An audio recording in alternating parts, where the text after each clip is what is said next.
Well, when Ezekiel had his vision, he was getting a vision precisely from real life.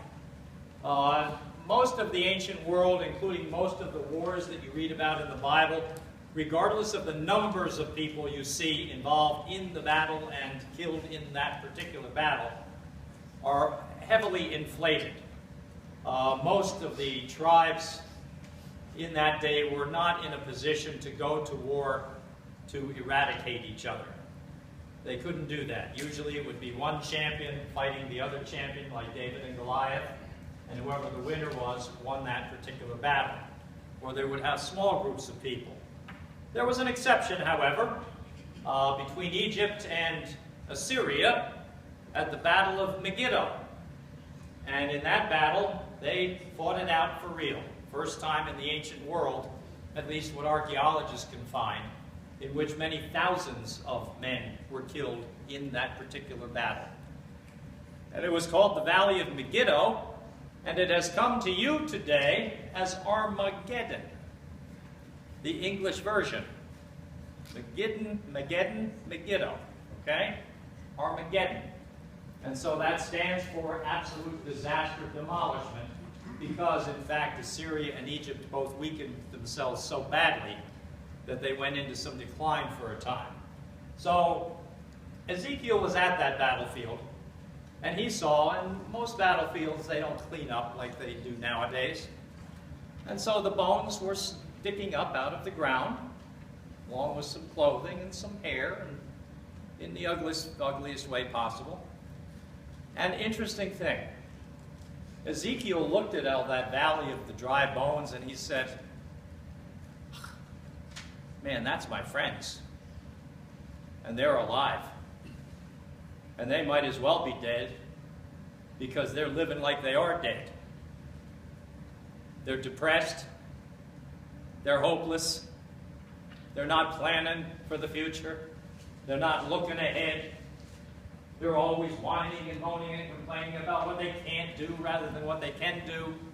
All of the kinds of things that you know people, and you yourselves do it to yourself sometimes, as I do it to myself sometimes, talk myself into, oh God, life is just terrible and it's getting worse and there's no hope for the future. All right? You listen to cable news too often, you'll feel that way every single day, all the time, which is why I don't listen anymore. They lie. Because you know how your life is. And it isn't like their description of it. You have spirit. You have soul. It's been planted in you by God, and it has been enlivened and been nurtured by the Spirit of Jesus Christ, and continues to be. And this is then what Ezekiel saw in his vision. That those who are dead, depressed, discouraged, hopeless, are going to be given new life, new hope, and a new future.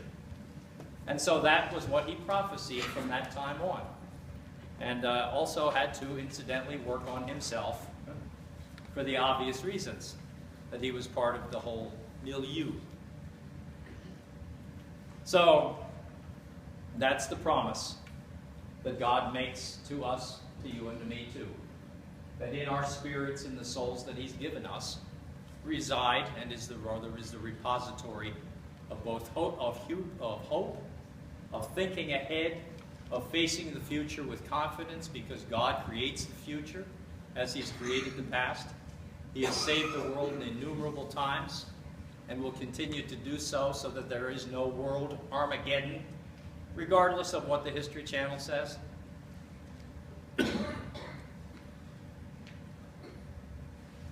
The hope in you is because of Christ. And it's the way in which you live and are called to live in your spirit. I was reading a book, a story by Dr. Charles Garfield titled A Place to Stand. And a bunch of years ago, when all the toll booths were monitored and before there was Easy Pass, then you can actually still go to a toll booth and see a real person occasionally. He was in San Francisco and he was going to be crossing one of the bridges there, and he had his window down, and it wasn't over trafficky at that time. So he was hearing some really loud music, and he was looking around, and he wasn't hearing any of the loud music coming out of the car, out of any of the cars. So as he got closer, he started to hear it coming from a toll booth. So he went to that toll booth and pulled up to it, and it turned out to be one of those encounters that you remember. He said, I heard loud music, it sounded like a party, I looked around, other cars with their windows, no one. Then I looked at the toll booth. Inside, the man was dancing. I pulled up to the toll booth and said, what are you doing? I'm dancing, he said, while he was taking his money. And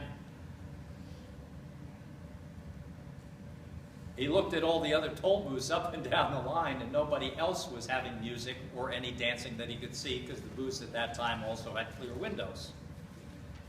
So he pointed down the row of toll booths and said, they look like toll booths. What do they look like to you? Well, the man in the toll booth said, vertical coffins.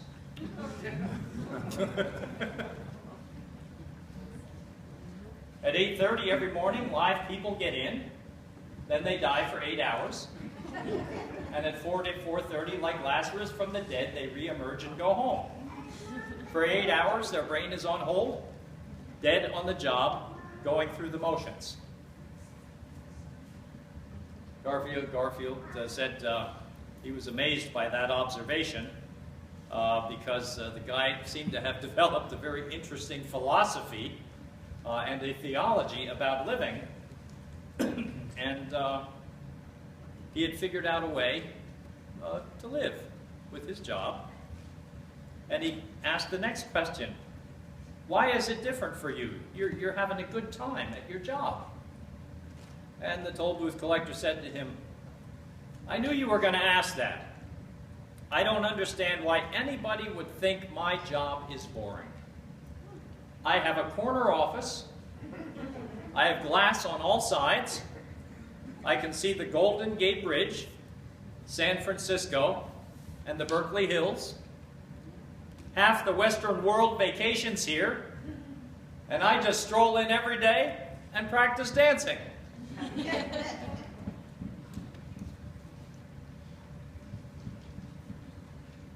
That's how resurrected people live. They find life in all the most unlikely places, and they live in all of the places where they're not supposed to. And that is why on 2 of my cars, I do not have Easy Pass. And I do it on purpose, and I do it knowingly, and I know it's going to cost me more money, and I could give a right darn.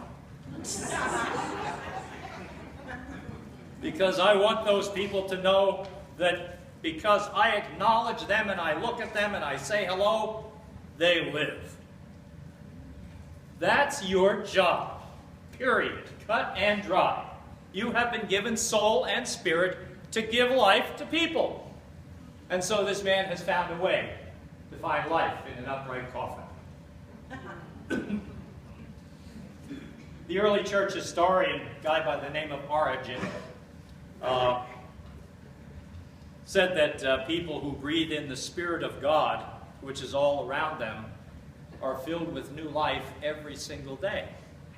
And his sense was, as with Martin Luther, who picked up on it 1,400 years later, that the presence of Jesus Christ is known in the air that we breathe. By the way, you'll find the word breathe and spirit 11 times in that Ezekiel passage. When you find one word, an important word, that many times in a small piece of scripture, that's your tip-off that there's something more going on there than just a story. And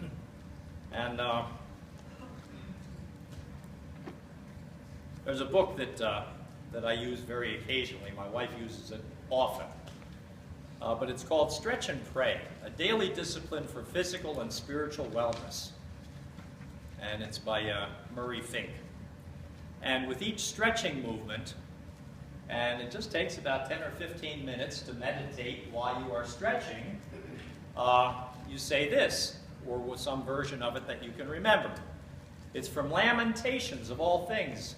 Lament, right? Sad, depressed, discouraged. Lamentations 3:41. Let us lift up our hearts as well as our hands to God in heaven. And you say that while you're stretching and meditating.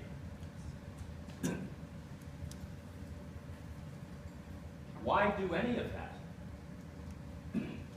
Because the assaults of the world on our psyches, our spirits, are so fundamental and so constant and so undermining and consistently there, present, tearing away at us, that we need somehow to be actively raising our arms and recognizing God every single day of our lives in some fashion in order to ward off the assaults of Satan.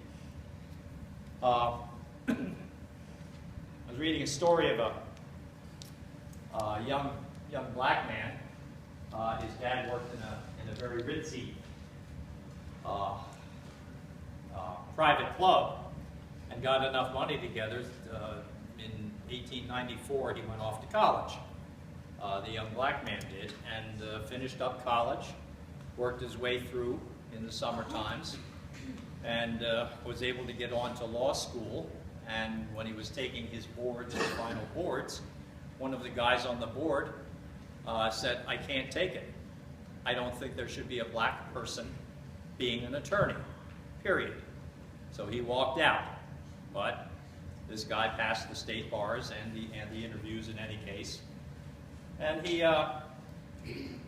graduating in 1894, went off to work on the campaign of Theodore Roosevelt, his presidential campaign, and as a result of that became a U.S. consul to Nicaragua and Venezuela. And returning home from those stints, he became an early advocate for the civil rights movement, working on an anti-lynching campaign, which was really critical in the United States up into the 1960s, as you well know, and was president of the NAACP for a few years. Now, you don't know his name. I've never heard of him until I was reading this article and checking in on him in some other ways also. His name is James Weldon Johnson. And he is best known for the hymn in 567 in the Green Hymnal, "Lift Every Voice and Sing." You don't know him as a consul or an attorney or the head of the NAACP, but you know him in music. Lift every voice and sing. Now, if you don't know that one, you will know him by this one. From Ezekiel 37. Dem bones, dem dry bones. Dem bones, dem dry bones. Dem bones, dem dry bones. Now hear the word of the Lord. I guess we'll sing it now. Ready? It's just syncopated. Ready? Dem bones, dem dry bones. Dem bones, dem dry bones. Dem dry bones. Now hear the word of the Lord. You're ready to keep going, man. Yes. Okay, well, you see now this is a man who was assaulted in every way, and yet was able, because of the Spirit, the breath of God present in him, same Spirit and breath that's present in you, was able to make a life that was significant and mattered. And it mattered at the point, only mattered, at the point where he recognized he was doing right things, and he knew that he was trying and succeeding in helping people and addressing some significant social issues of that day. That's how you know the Spirit will be present in you. The other way that you'll know very simply in a more personal way, but don't get too personal and individualistic, okay? That's part of our culture today, and I know that, is that your spirit will always be released by events external to you. And that includes your body. if your body's starting to break down, your body is external to your spirit, no? Your body is the expression of your spirit. So if your body's starting to break down, and you decide you're just going to give up in despair, your spirit then will enliven you. So your dry bones become functional bones, at least insofar as you can do it. But it is always the way in which the Spirit will work is external to you, and you're part of the external in that which you do and say. As with Johnson, the author and lawyer, as with the toll booth operator, as with you, as with Lazarus, who was risen from the dead and stank really bad. I often wondered how he got that stink gone. You ever wonder that? Yeah. I guess the Spirit. Yeah, the stink went away with his life coming back, right? The breath of Jesus blew it away. Yeah. There's an awful lot of images. You can have a lot of fun with those images. For real. But you get the idea that the Spirit and the breath of God present in you will always offer you hope, justice, mercy, new life, a path. And then it's on us, in our souls, whether we're going to pick it up and go with it or not. But the promise is always there. Amen.